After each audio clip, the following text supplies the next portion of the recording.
Vérissure, le numéro 1 des alarmes en France. Rendez-vous sur vérissure.fr pour votre demande de devis gratuit. Vérissure présente. Sud Radio, parlons vrai chez Bourdin, 9h-10h, Jean-Jacques Bourdin. Il est 9h30. Bien, vous êtes sur Sud Radio, merci d'être avec nous. Deux députés sont avec nous et je les en remercie. Johan Gillet, qui est député Rassemblement National de la première circonscription du Gard, bonjour. Bonjour. Vous étiez membre de la CMP, la fameuse CMP. On ne parle plus que de la CMP maintenant. Tout le monde a découvert d'ailleurs la CMP, le grand public. Benoît Mournet est avec nous, député Renaissance de la deuxième circonscription des Hautes-Pyrénées. Bonjour. Bonjour Jean-Jacques Bourdin. Merci d'être avec nous tous les deux. Bien, le texte, alors, vous allez m'expliquer parce que je ne comprends plus rien. Enfin, je ne comprends plus rien. Si, je comprends. Le texte a été adopté à l'Assemblée nationale, d'accord, il a été voté, le projet de loi immigration, et voilà que la Première ministre nous dit que ce texte, de nombreux articles de ce texte seraient anticonstitutionnels. C'est bien cela ? C'est ce que vous avez compris ou pas ? Non, écoutez, vous avez voté un texte, vous avez voté pour ou contre ? J'ai voté pour ce texte. C'est le fruit d'un compromis. C'est pas le texte idéal. Si je m'étais déterminé uniquement en fonction d'intérêts, on va dire locaux, il aurait été peut-être plus facile de se cacher ou de s'abstenir. Mais pourquoi ? Parce que dans ce texte, l'essentiel est là, c'est-à-dire la simplification de l'office du juge, ce dont on a le moins parlé, qui pour autant sera le plus efficace. Deuxième élément, permettre de lever des réserves d'ordre public pour expulser des étrangers délinquants. Et troisièmement, la régularisation de travailleurs sans papier dans des métiers en tension. Voilà. Alors ensuite, ça c'était notre équilibre, si vous voulez, au sein de la majorité. Nous sommes en majorité relative, donc il faut bien aller chercher des partenaires de jeu, sinon les mêmes nous reprocheraient le 49.3. Voyez bien. Vous êtes allé chercher des partenaires de jeu et vous allez aller chercher un partenaire de jeu qui est le Rassemblement National. Non, nous avons travaillé avec les Républicains. Le Rassemblement National, le matin est contre, le soir est pour. Tout ça nous indiffère totalement parce que nous n'avons pas eu besoin des voix du RN. C'est devenu un partenaire de jeu. Pas du tout. Nous n'avons pas eu besoin des voix du tout du RN. Il est entré sur le terrain. Pour passer ce texte, absolument pas. Maintenant, si le RN est en faveur de la régularisation des travailleurs, c'est très bien, mais ce n'est vraiment pas notre sujet. Et moi, je me suis pas déterminé dans mon vote en fonction de ce qu'allait faire le Rassemblement National. Avant de donner la parole à Johan Gillet, je voudrais quand même vous mettre devant une forme de contradiction. Vous faites tout pour faire voter un texte et vous dites le lendemain que certains articles de ce texte seraient anticonstitutionnels. Je comprends pas très bien. Non, mais est-ce que les Français peuvent comprendre ça ? Le président de la République va saisir le Conseil constitutionnel lui-même. C'est-à-dire que vous faites voter un texte absolument, parce que vous vouliez ce vote absolument, et ensuite vous saisissez le Conseil constitutionnel. De toute façon, à chaque fois qu'une loi est promulguée, c'est un peu d'usage qu'il y ait une vérification constitutionnelle. Oui, mais pas que le président de la République saisisse le Conseil constitutionnel lui-même, quand même. Que les choses soient claires. Il y a un point pour aller, on va pas tourner autour du pot, qui est peut-être en difficulté par rapport à la loi constitutionnelle actuellement, c'est le sujet des quotas. Moi, à titre personnel, je suis pas en faveur de ça parce qu'on mélange tout. En réalité, je précise, je voudrais expliquer, parce que cette histoire de quotas migratoires, le gouvernement devra présenter, justifier tous les ans des objectifs chiffrés pour les 3 années suivantes. Voilà ce que dit la loi. Mais en fait, si vous voulez, dans notre droit constitutionnel, vous avez l'immigration de droit. C'est l'asile. Par exemple, à Lourdes, nous, on accueille 800 Ukrainiens. Vous voyez, c'est l'asile. Et il y a le regroupement familial, c'est le droit à la vie familiale normale. Et ensuite, il y a une immigration de choix, ce sont les étudiants, à peu près 100 000 par an. Ils devront payer une caution. Et l'immigration du travail. Donc, en réalité, on voit pas bien les quotas, c'est un peu de la posture. L'essentiel dans ce texte, c'est que les tribunaux administratifs sont embolisés par le contentieux des étrangers. On met à 3 ans aux gens pour leur donner une réponse d'éloignement ou de pouvoir s'intégrer. Ça, c'est pas humain, vous voyez. Et donc, on veut pouvoir intégrer ceux qui peuvent rester, qui ont vocation à rester par la langue et par le travail. Et puis je crois que tout le monde était d'accord pour dire que des gens qui ne veulent pas être chez nous parce qu'ils sont contre l'égalité homme-femme, contre la laïcité, ou qui se mettent en travers de nos lois et de nos valeurs, ont vocation à repartir. Johan Gillet, alors, vous avez entendu, vous avez accepté la régularisation finalement, de travailleurs sans papier qui travaillent en France, mais qui sont sans papier. Désolé de vous contredire, mais non. Bon. Nous sommes opposés à la régularisation des travailleurs clandestins, et nous l'avons dit depuis bien longtemps, et d'ailleurs, nous proposerons en 2027, à travers un référendum, de rendre illégale la régularisation des clandestins. Mais nous avions une c'est pas opportunité. vous qui décidez d'un référendum, hein, je vous le dis tout de suite. Non, mais comme Marine Le Pen bon. sera présidente de la République, oui, elle pourra le décider. Voilà. Mais nous avons saisi une opportunité, parce que prévoit ce texte que nous avons voté hier? Il prévoit d'être plus dur que la circulaire Valls qui est actuellement en vigueur. Et donc en réalité, le texte que nous avons voté hier permet de moins régulariser qu'hier. Donc c'est une très bonne nouvelle. La grande différence, quand même, Yohann Gillet, acceptez-le. La grande différence, c'est la grande différence. Que dit l'article? Il est clair. L'article dit quelqu'un qui travaille, qui est en règle, mais qui est en règle, oui, qui cotise, pourra demander sa régularisation. C'est le préfet qui décidera si c'est un peu différent. Comme c'est de le cas la aujourd'hui. circulaire Valls, c'est un peu différent parce que la circulaire Valls, par contre, c'est l'employeur. Là, c'est un peu différent quand même. Hein. Les deux s'ajoutent. Les deux s'ajoutent. Et on estime que c'est à peu près 7000 régularisations de plus. C'est 7000 régularisations. Mais vous occultez un élément important. Le texte que nous avons voté prévoit également l'impossibilité de régulariser des personnes condamnées. Et en cela, c'est une victoire. Ça paraît logique, mais ce n'était pas le cas jusqu'à aujourd'hui. Et donc, c'est une victoire pour nous d'avoir réussi à obtenir cet élément qui est pour nous essentiel. Ne pas régulariser des personnes condamnées, tout comme nous avons réussi à influer sur le texte pour permettre que les clandestins ou les étrangers de manière générale qui sont condamnés, qui sont des délinquants, sortent du pays et soient expulsés. Et ça pour nous, c'est une victoire. Oui, d'accord, mais je crois savoir. Mais on a réussi à l'amplifier. Là, vous êtes d'accord sur les expulsions. Il me semblait que vous aviez... C'est pour ça qu'on a parlé de victoire idéologique. Parce que dans ce texte qui a été voté hier, il y a un certain nombre d'éléments programmatiques qui viennent du programme de Marine Le Pen qui ont été incorporés à ce texte. Donc on s'en félicite, évidemment, mais on dit c'est une première étape. Parce que le texte, il est insuffisant. Je pense que à peu près tout le monde est d'accord pour le dire. Il est encore insuffisant et nous proposons d'aller plus loin et on dit que la deuxième étape, elle sera en 2027 à travers un référendum. Parce qu'il y a aussi le sujet de la constitutionnalité des textes. Et donc en cela, un référendum permettra de mettre en place un certain nombre de mesures qui sont aujourd'hui impossibles par un texte classique. Vous voyez quand même... Pardon, mais la politique du camouflage du Rassemblement national, qui a 88 représentants à l'Assemblée nationale et qui, à moins d'une semaine, a refusé le débat, il y a une semaine, a refusé les amendements. Moi-même, j'ai fait des rencontres citoyennes dans ma circonscription avec des gens qui sont absolument pas d'accord. Un sud des Hautes-Pyrénées qui était plutôt très pro-intégration, un nord du département plutôt plus ferme. Les gens s'écoutent, peuvent se parler. On a travaillé des amendements sur les cours de français, sur une mesure que je porte aussi d'ouvrir la fonction publique aux étrangers, bien sûr, sur les emplois qui ne sont pas des emplois de souveraineté. C'était des amendements qu'on n'a pas pu discuter parce que vous avez refusé le débat. Il y a eu 45 heures de débat en commission des lois. Non, mais attendez, vous avez refusé le débat en séance publique. Il y a eu un débat en CMP, c'est-à-dire en catimini. Non, mais il y a eu un débat en commission des lois. 14 députés. Et c'est pas nous qui avons choisi la CMP, c'est vous qui avez choisi de mettre une CMP. En l'occurrence, il y a eu 45 heures de débat en commission des lois. Vous auriez pu présenter vos amendements lors de cette commission des lois, ça aurait été peut-être judicieux. Et Gérald Darmanin, il faut le rappeler, avait présenté il y a 18 mois ce texte en question comme étant un texte visant à réguler l'immigration et à lutter contre l'immigration clandestine. Et quand on est sorti de la commission des lois, le texte était un texte pro-immigration, était un texte immigrationniste. Il avait co-construit son texte, et en tout cas il l'avait modifié en travaillant avec la NUPES et l'aile gauche de la Macronie. Donc c'était pas acceptable. Donc on a rejeté ce texte avec cette motion de rejet. C'était une opportunité pour nous pour revenir à la version du Sénat qui était plus à droite, qui était plus ferme. C'est ce que réclament les Français quand même. 80% des Français veulent plus de fermeté en matière d'immigration. Et en CMP, avec nos prestataires que sont les LR, nous avons réussi à modifier ce texte et à incorporer des éléments du programme de Marine Le Pen. On s'en félicite. Mais enfin bon, peu importe. Nous, ça nous est complètement indifférent. Et le président de la République l'avait annoncé avant.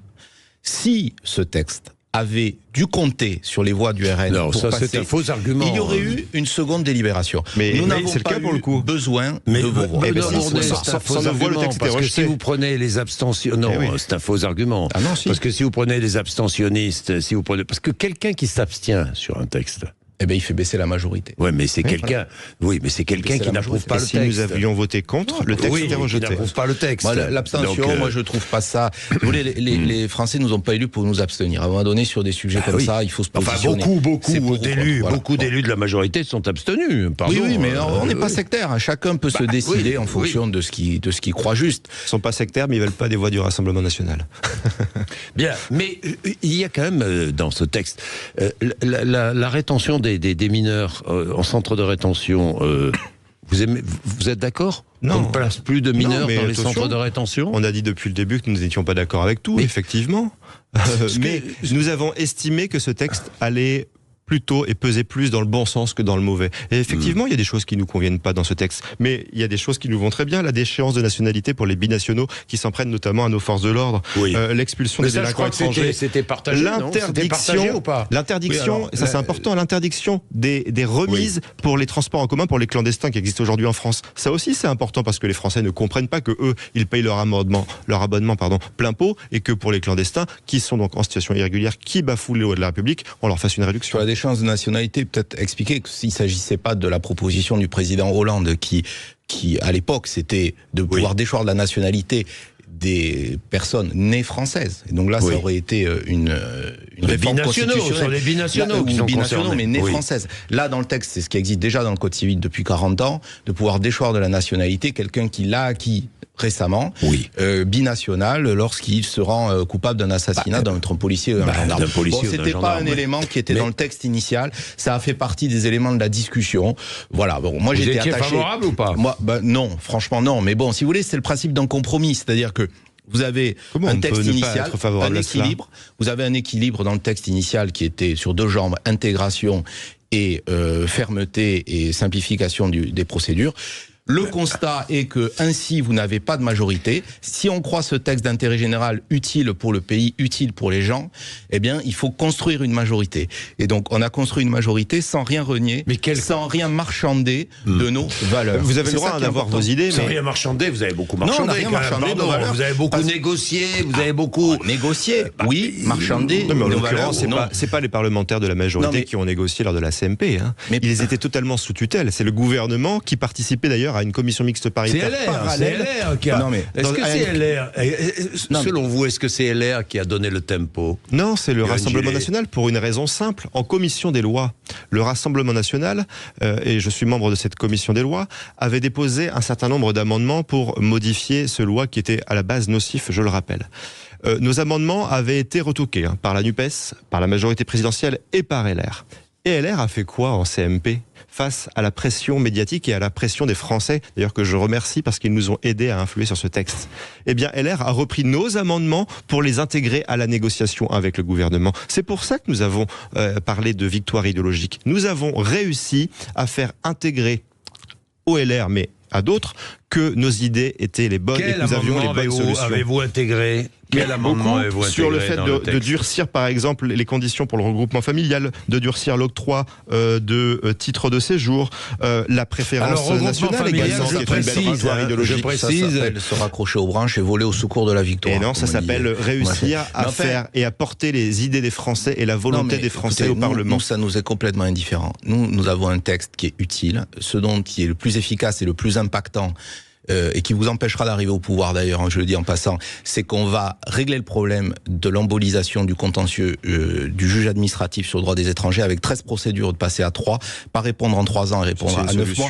Moi je peux vous témoigner, j'étais sous-préfet, donc des OQTF j'en ai pris un certain nombre, et je vais vous dire que pour l'autorité de l'État, quand vous avez une décision qui est prise et que derrière elle est avec des recours, parfois avec des détournements des procédures d'asile, ce n'est pas satisfaisant. Donc là il y a une clarté, soit moi, on n'est pas du tout opposé à l'immigration. L'immigration est une chance pour le pays. Si les gens s'intègrent, bien évidemment, par la langue et par le travail. Et à contrario, eh bien oui, quand les gens veulent être là, mais ne veulent pas respecter l'égalité entre les hommes et les femmes, la laïcité, se mettre en travers de nos valeurs et de nos lois, eh bien oui, on se donne les moyens de mieux les expulser. On est d'accord. Voilà. Mais pour les expulser, vous savez aussi qu'il faut obtenir les laissez-passer consulaires. Qui a été préservé. Mais quand je disais qu'on n'a rien renié de nos valeurs, c'est que nous, le curseur, c'est le travail. Vous, ce que vous souhaitez, c'est qu'on appelle parfois la préférence nationale, c'est-à-dire que vous voulez que les étrangers en situation régulière et les Français n'aient pas les mêmes droits. Or, nous considérons, sur les APL notamment, ça aurait été une ligne rouge que nous n'aurions pas franchie, c'est ce qui est dans le texte, considérer que les APL pour les gens qui travaillent, c'est 3 mois, comme d'ailleurs un expatrié qui revient. Et ça, c'est logique. Une infirmière qui travaille à l'hôpital, qu'elle soit étrangère en situation régulière ou française, eh bien, elle a droit aux mêmes APL. Ça, c'est... Vous êtes d'accord avec ça ou pas? Et ça, alors, attendez, 9h45. Alors, attendez, on va observer une petite pause, puis vous allez répondre, Yohann Gillet. À tout de suite. Vérissure, le numéro 1 des alarmes en France. Rendez-vous sur vérissure.fr pour votre demande de devis gratuit. Vérissure présente.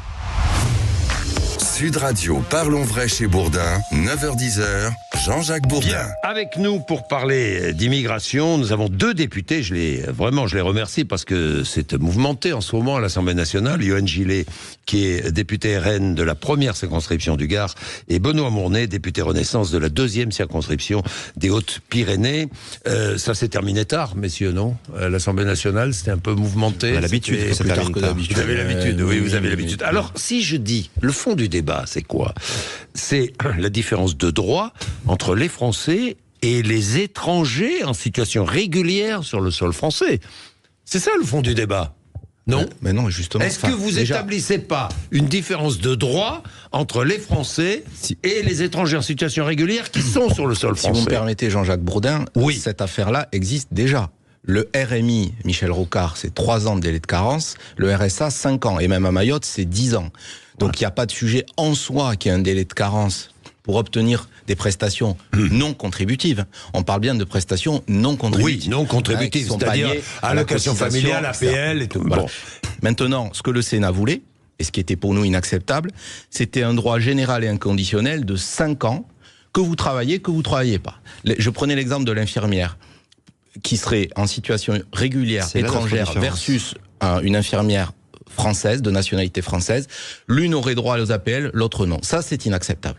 Donc là, il y a un alignement total sur les prestations non contributives entre les étrangers réguliers et les Français. Vous êtes d'accord avec ça ou pas, Yohann Gillet? Ça a été une ligne rouge qui a été une discussion très âpre pendant la CMP. Notre vision est différente. Les prestations non contributives, nous estimons qu'elles doivent être en priorité pour les Français, c'est la priorité nationale. Mais nous disons un étranger... Est-ce que je ne comprends pas très bien, je finis de vous expliquer. Qui travaille ou pas, c'est ça qui est extraordinaire. Mais justement, je vais y venir. Un étranger en situation régulière, évidemment, nous estimons qu'il doit pouvoir prétendre à ces prestations non contributives à partir de 5 années, non pas de résidence, puisque la Macronie, c'est 5 ans de résidence, même s'il ne travaille pas. Nous, c'est 5 ans de résidence et 5 ans de travail effectif. Parce que pour pouvoir prétendre à la solidarité nationale et donc à l'argent des Français, il faut participer aussi économiquement à la vie du pays. Mais quelqu'un qui travaille à l'étranger, qui travaille, participe à la vie économique. C'est pour ça que nous disons qu'au bout de 5 ans... Pourquoi le priver cet étranger qui travaille des mêmes droits? Oui, mais pourquoi attendre 5 ans? Au bout de 5 ans. Pourquoi attendre 5 ans? Parce qu'il faut participer à la vie du pays. Non mais attendez, si vous travaillez, vous avez droit aux APL, vous avez droit aux APL, les allocations familiales, toutes les gardes d'enfants, c'est aussi des mesures pour favoriser l'insertion et le travail. Priorité nationale. L'intégration. Il est normal que chez soi, et les gens payent la TVA, des payent avantages par rapport aux gens qui ne sont pas d'ici. Mais c'est de la logique. C'est là où ça existe dans beaucoup de pays dans le monde. Notre point fondamental de désaccord est là. Le fond du problème, il est là. C'est les droits. Parce que les droits des étrangers en situation régulière. C'est le fond du problème. Le problème, c'est qu'avec la mesure qui est de la Macronie, c'est 5 ans, même si vous ne travaillez pas. Donc en fait, ça vient inciter à une immigration de personnes qui viendraient sur le territoire et qui ne bosseraient pas. Je crois que excusez-moi, on a assez de chômeurs en France comme ça. On n'a pas les moyens. Pour les travailleurs et 5 ans pour ceux qui travaillent. Tout le monde comme ça. Vous considérez que l'immigration est un problème, est un danger. Nous considérons que l'immigration est une chance pour notre pays. Et voyez, l'Allemagne, par exemple, a accueilli énormément de Syriens hautement qualifiés, y compris pour aller travailler dans les hôpitaux. À Lourdes, nous avons plus de 800 Ukrainiens, dont certains travaillent, qui ont appris courageusement la langue, qui pensaient rester 3-6 mois. Et donc nous avons ce pays s'est construit grâce à l'immigration. Être français, c'est d'abord vouloir participer à un destin commun national. C'est pas une affaire d'identité. d'identité. Et donc, quand on travaille, on a le droit à des prestations et qu'on conditionne l'APL au travail. Moi, ça me choque absolument pas. Et on le fait dans ce texte. Et ça aurait été une ligne de rupture à la CMP si on était resté sur la position du la solidarité nationale dont on peut prétendre. En France, on a la chance d'avoir un système de logement social qui est intéressant pour les Français, et beaucoup de Français peuvent y prétendre mais ne peuvent pas avoir un logement social, par exemple, parce qu'il n'y en a pas assez. 1 200 000 demandes. Comment expliquez-vous que c'est 13% des Français qui ont un logement social quand vous avez par exemple 49% d'immigrés algériens qui eux vivent en logements sociaux? Voilà ce que je veux dire. Ils sont français, à un moment donné, il faut aussi qu'ils ne le sont pas tous, non? L'immense majorité sont français. Oui. Ce qui veut bien dire qu'il y a là un problème. Est-ce que vous avez un problème avec les étrangers? Nous avons un problème avec les gens qui sont en situation irrégulière et qui se mettent en travers de nos lois. Je dis juste que la priorité nationale est du bon sens. Et je pense que nous sommes beaucoup plus en phase avec les Français. Je vous parle des Algériens. Que ces Français d'origine immigrée qui ont droit à un logement social. Je vous parle pas des Français d'origine immigrée. Non. Ah bon? Non, je vous parle des Algériens. Je vous parle pas des Français d'origine algérienne. Un Français est un Français. Moi, je ne fais pas de différence entre les Français. Bon, alors si un Français est un Français, souvent, malheureusement, ces Français d'origine immigrée, j'oublie. Ces Français-là sont des Français qui n'ont pas de travail ou qui ont des difficultés pour trouver du boulot. On est bien d'accord. Pour de multiples raisons. Et oui. Et c'est pour ça qu'on les retrouve plus nombreux, peut-être, dans les logements sociaux. Johan Gillet, non? Non, mais moi, je vous parlais pas des Français d'origine algérienne, encore une fois. Oui, mais c'est l'immense majorité. Algériens en situation régulière en France. Dans les 40 et quelques pourcents dont vous parlez, c'est l'immense majorité. Non, je vous parlais des Algériens en situation régulière en France, qui sont très majoritairement à 49-48% dans des logements sociaux. Cela montre bien qu'il y a un problème. Je suis désolé. Les Français peuvent prétendre à des logements sociaux et non pas dans les logements sociaux de Nîmes, pardonnez-moi de vous le dire, il y a une majorité de Français. Oui, bien sûr. Bah oui. Là, on est en train de tout mélanger. Voilà. Si on veut que les gens travaillent et s'intègrent, vous pouvez pas non plus couper toute incitation au travail, que sont les APL, que sont les aides au logement, que sont les allocations familiales, etc. Est-ce qu'on a intérêt à l'intégration de ces étrangers qui veulent travailler? À ce que les gens Est-ce qu'on a intérêt? Mais évidemment, mais de qui on parle? Si on parle des Français d'origine étrangère, effectivement, il faut mettre le paquet pour qu'ils puissent s'assimiler. Pas s'intégrer, s'assimiler. Travailler. En revanche, les personnes en situation irrégulière n'ont pas vocation à être présentes sur le territoire national, et les étrangers en situation régulière, on a intérêt pour le pays à limiter leur nombre en présence en France. On ne peut pas avoir une immigration massive. Les Français sont 80% à réclamer moins d'immigrés en France. Il y a une forme de déni de réalité. Un enjeu culturel. Chez mon collègue, il y a une forme de déni de réalité identitaire et un repli identitaire, parce que nous avons adapté nos règles françaises spécifiques. Mais la vraie réponse, elle est à l'échelle européenne. Le pacte asile-immigration a été voté au Parlement européen. Dans quelques mois, nous aurons les élections européennes. C'est extrêmement important. Qu'est-ce qui marche aujourd'hui? L'orientation directive par le Parlement européen, et c'est en cours sur le Parlement Conseil. Et c'est en discussion au Conseil. Et donc, nous soutenons ce pacte asile-immigration parce qu'il reprend notamment l'idée de l'orientation directive des demandeurs d'asile. Moi, j'ai habité à Marseille. Voyez. Si vous mettez tout le monde au même endroit, vous êtes sûr que là, vous allez à l'échec d'intégration, vous créez des communautés. Il faut pouvoir, pour intégrer aussi, qu'il y ait une orientation qui soit directive sur le sol national et pas grouper tout le monde au même endroit. Donc, je crois que nous sommes clairs. Intégrer. Et puis être ferme avec ceux qui se mettent en travers. Bien, messieurs, merci d'être venus nous voir. Merci je vous remercie. Et chacun a pu défendre son point de vue, ce qui est bien, ce qui est utile. 9h57 pour la compréhension du sujet. Valérie Expert, Gilles Gansman reçoivent le producteur Thierry Saïd et France Brel, la présidente de la Fondation Jacques Brel, juste après les infos. Sud Radio, Parlons Vrai chez Bourdin, 9h-10h, Jean-Jacques Bourdin. Avec Vérissure, le numéro 1 des alarmes en France. Rendez-vous sur vérissure.fr pour votre demande de devis gratuit.